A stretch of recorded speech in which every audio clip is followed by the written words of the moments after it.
크레오스, KREOS라는 디지털 수학 플랫폼의 내부 설명서랑 투자 제안서입니다. 그런데 왜 유독 수학을 포기하는 학생, 그러니까 우리가 흔히 말하는 수포자는 오히려 늘어난다는 말이 나올까요? 기술은 발전하는데 교육 현장의 문제는 더 깊어지는 이 아이러니요. 크레오스는 바로 그 문제에 대한 답을 AI 기술에서 찾겠다고 나선 곳이죠.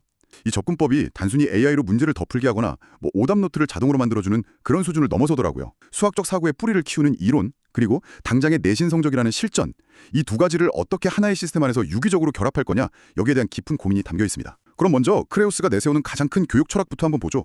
차별화된 이론 정립 시스템이랑 학교 시험 극상위권 보장 시스템, 이 두 가지가 양대축이라고 하던데요. 말 그대로 이론이랑 실전 두 마리 토끼를 다 잡겠다, 이런 전략으로 보이네요. 네, 그렇죠. 그중에서도 저는 그 이론을 정립하는 6단계 학습 프로세스가 아주 인상 깊었어요. 6단계요? 네, 첫 단계가 AI 스토리텔링 개념 영상인데 여기서부터 기존 인강이랑은 방향이 완전 다릅니다. 그러니까 수학 개념의 기원, 왜, why를 먼저 이해시키는 겁니다. 잠시만요. 수학 개념의 기원을 설명하는 스토리텔링이라. 처음 5분을 투자해서 왜를 이해하면 나중에 50분을 들여서 무작정 공식을 외우고 유형별 문제를 푸는 것보다 장기적으로 훨씬 효율적이라는 거죠. 배경을 이해하면 응용력도 생기고 기억에도 훨씬 오래 남으니까요. 단기적인 암기가 아니라 장기적인 최화에 초점을 맞춘 거군요. 네, 이해가 되네요. 그리고 2단계 인터랙티브 애니메이션에서부터가 이 시스템의 진짜 핵심이라고 할 수 있습니다.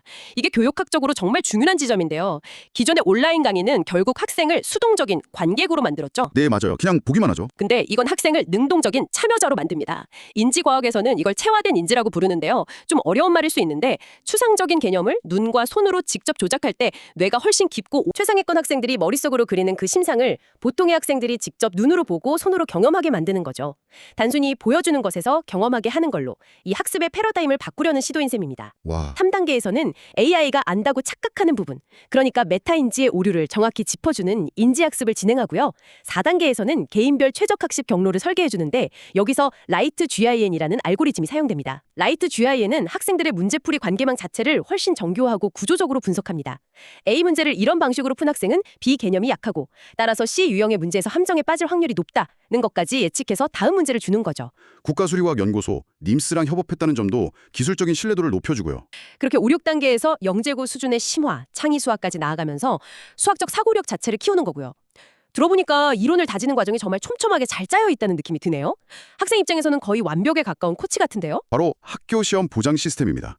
여기서부터는 이제 빅데이터의 힘이 본격적으로 발휘됩니다. 그렇죠. 아무리 이론이 탄탄해도 당장 눈앞에 시험 점수가 안 나오면 학생도 학부모도 불안할 수밖에 없으니까요. 이 지점에서 크레오스는 어떤 답을 내놓고 있나요? 총 6가지의 체계적인 문제은행 시스템을 제시합니다. 특히 눈에 띄는 게 강남 3구 5년간 AI 유사 기출문제입니다. 아, 강남 3구요. 네, 대한민국 사교육의 중심지에서 출제된 가장 까다롭고 또 최신 경향이 반영된 문제들을 AI로 분석하고 변형해서 제공한다는 거죠. 강남 3구 기출문제로 훈련한다는 게 확실히 솔깃하긴 합니다. 그런데 한편으로는 이게 교육 격차를 더 심화시키는 전략이 될 수도 있겠다, 이런 우려도 들어요. 크레오스의 관점은 오히려 그 반대인 것 같아요. 반대라니요? 지금까지는 소수의 학생들만 접근 가능했던 최고 수준의 교육 콘텐츠를 기술의 힘을 통해서 전국의 모든 학생에게 저렴하게 제공한다. 그래서 오히려 교육 격차를 해소하는 데 기여할 수 있다는 거죠.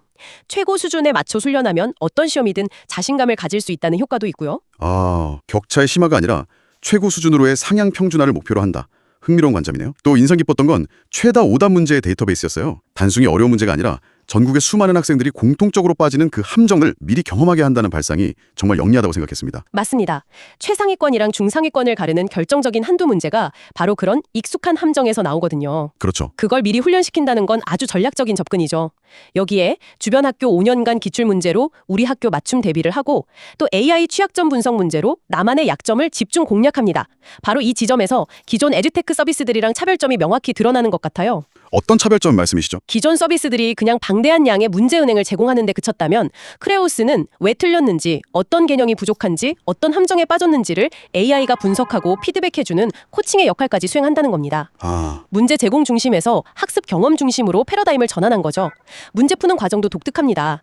패드 연습 팝업창에서 직접 손으로 풀게 하고 막히면 꿀팁을, 틀리면 오답 분석을, 개념이 가물가물하면 관련된 배경 지식 영상을 바로 불러올 수 있는 트리플 지원 시스템을 갖췄어요. 와, 학습의 흐름이 끊기지 않도록 모든 장치를 마련해 둔 셈이죠. 우립을 끝까지 유지시키려는 설계군요.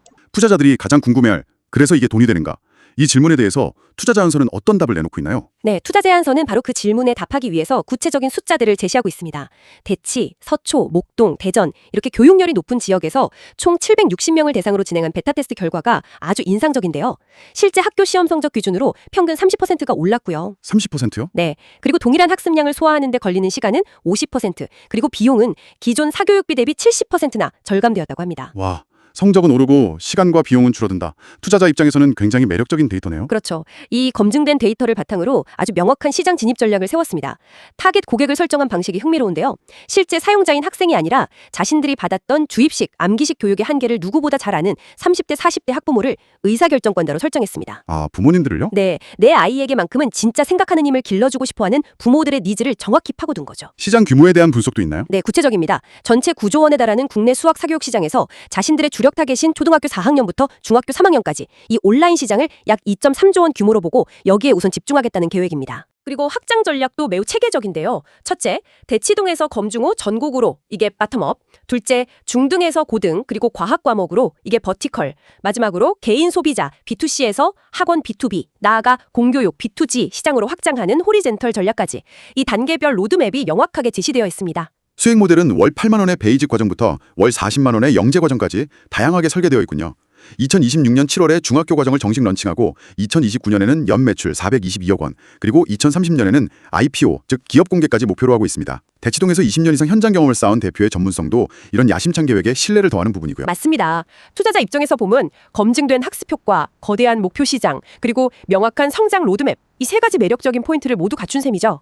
특히 원래 상위 1% 영재 시장에서만 사용되던 고난도의 시각화 기술과 학습법을 가지고 이제 500만 일반 학생 시장으로 사업 방향을 전환하는 이른바 피보팅 전략이 매우 설득력 있게 다가옵니다. 자, 오늘 크레오스에 대한 자료들을 깊이 파고들어 봤습니다. 이야기를 나눠보니까 우리가 처음 던졌던 질문, AI 시대에 왜 수포자는 늘어나는가? 여기에 대해서 크레오스는 명확한 답을 제시하고 있네요. AI를 단순히 인간 강사를 대체하거나 무한반복 훈련을 시키는 도구가 아니라 인간의 뇌가 하기 어려운 직관적 경험과 사고력 확장을 돕는 파트너로 사용해야 한다. 바로 이거죠. 그렇게 길러진 내적인 힘을 바탕으로 까다로운 실전 시험까지 정복하게 만드는 선순환 구조. 과거 소수의 영재들만이 값비싼 비용을 지불하고 경험할 수 있었던 학습법을 이제 기술의 힘을 빌려서 대중시장으로 가져오려는 아주 중요한 시도라고 볼 수 있습니다.